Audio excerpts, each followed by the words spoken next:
What if I told you that Christopher Columbus wasn't the first European to discover America? What if another group of legendary seafarers beat him to it by nearly 500 years? Picture this: a Viking longship, its dragon-headed prow slicing through icy North Atlantic waters, its crew gazing upon a shore they never knew existed. This isn't a fantasy. This is the real story of Leif Erikson and the Viking discovery of a new world they called Vinland. For centuries, it was dismissed as a myth, a tall tale told in ancient sagas. But now, we know the truth. Join me as we journey back in time to a forgotten chapter of history and uncover the incredible true story of the Vikings in America. Before they reached the shores of a new continent, the Norse people were already masters of the North Atlantic.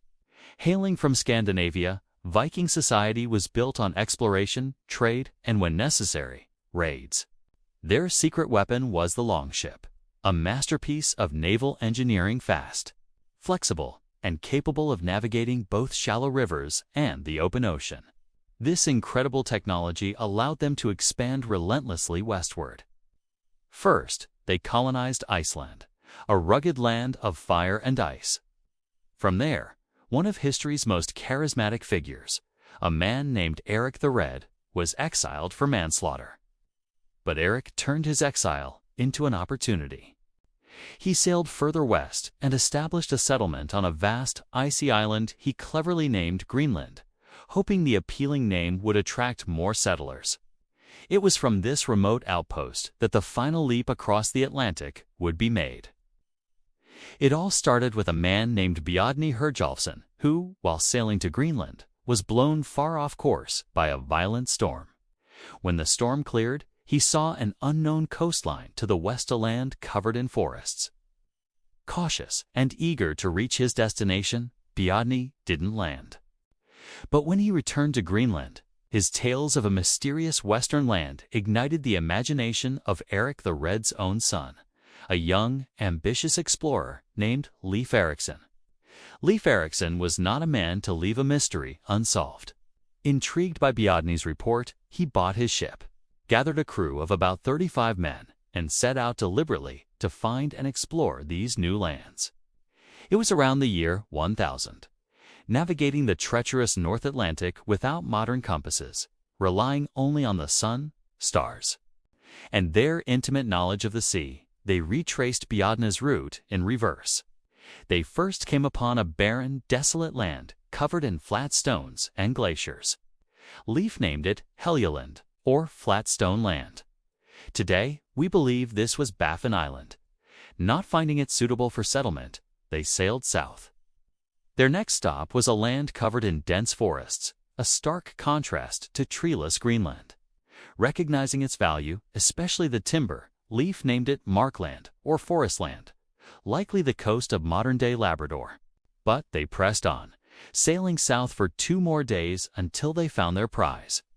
They landed in a place that was lush and green, with flowing rivers full of salmon and, according to the sagas, wild grapes growing in abundance. Leif called this bountiful place Vinland, or Wineland, here, at a site we now know as Land's O Meadows in Newfoundland. They built a small settlement, longhouses made of timber and turf, and spent the winter, becoming the very first Europeans to live in North America. The Vikings were not alone in this new world. They soon encountered the indigenous peoples who had lived there for thousands of years, people the Norse called Skraelings. At first, there was a sense of wonder and curiosity on both sides. The sagas describe the first meeting where the Skraelings arrived in canoes, marveling at the Norsemen, their iron tools, and their strange ways. Early interactions revolved around trade. The Norse offered red cloth and milk, which the natives eagerly traded for furs. But this fragile peace didn't last. A cultural chasm and deep misunderstandings soon led to suspicion and fear. The technological gap was immense. The Norse had iron swords and axes, while the indigenous people used tools and weapons of stone, bone, and wood. Tensions boiled over into violence. A famous incident in the sagas tells of a bull from the Norse camp breaking loose and terrifying the Skraelings, which triggered a fierce battle. These skirmishes became a constant threat. The small Norse settlement, thousands of miles from home with a perilous supply line back to Greenland, was incredibly vulnerable. They were skilled warriors, but they were vastly outnumbered in a land that was not their own. The dream of a permanent new home was quickly turning into a fight for survival. Despite the dangers, the dream of Vinland was hard to let go. A few years after Leif's return, a wealthy Icelandic merchant named Thorfinn Karlsefni decided to lead a much larger expedition, a true attempt at colonization. Around the year 1010, he set sail with 3 ships, over 160 people, Lingladin women and livestock. His goal was to establish a permanent, self-sustaining settlement in Vinland. They returned to Leif's original camp, and for a while, it seemed like it might work. Karlsefni's wife even gave birth to a son, Snorri, the first European born in the Americas. But the fundamental problem remained. The Skraelings' relations were hostile from the start. The sagas are filled with accounts of battles and ambushes. The Norse fought bravely, but they were under constant siege. The sheer number of native warriors was overwhelming. After just 3 years of relentless conflict and mounting losses, Karlsefni made the difficult decision. A permanent settlement was unsustainable. The constant threat, combined with the immense difficulty of the journey back to Greenland for supplies and reinforcements, meant Vinland had to be abandoned. The Vikings packed up and sailed home, leaving their short-lived settlement behind. The Norse chapter in America was over. For nearly 1,000 years, the story of Vinland existed only as words on parchment. The Vinland sagas, the saga of the Greenlanders, and Eric the Red's saga were passed down through generations, telling these incredible tales of exploration and conflict. But were they history, or just heroic myths? For centuries, most scholars believed they were fiction. That all changed in the 1960s. A Norwegian explorer named Helge Ingstad and his archaeologist's wife, Anne Stein Ingstad, were obsessed with the sagas. They believed the descriptions were too detailed to be mere fantasy. Guided by the geographical clues in the texts, they searched the coastline of Newfoundland. And then, at a place called Lons o Meadows, they found it.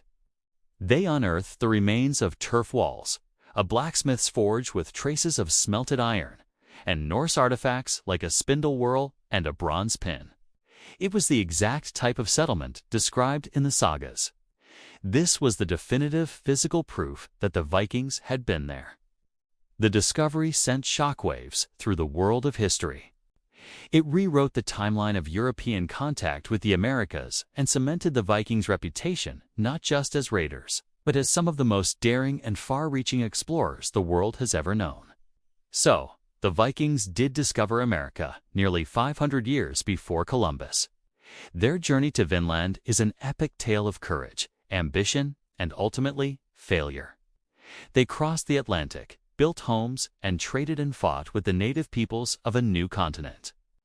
While their settlement didn't last, their story did. Preserved for centuries in sagas until archaeology finally proved it was true. The Vikings' journey to Vinland reminds us that the past is always more complex and fascinating than we imagine. It makes you wonder what other forgotten chapters of history are still waiting to be rediscovered. Thanks for watching, and if you enjoyed this journey into the past, don't forget to like and subscribe for more hidden histories.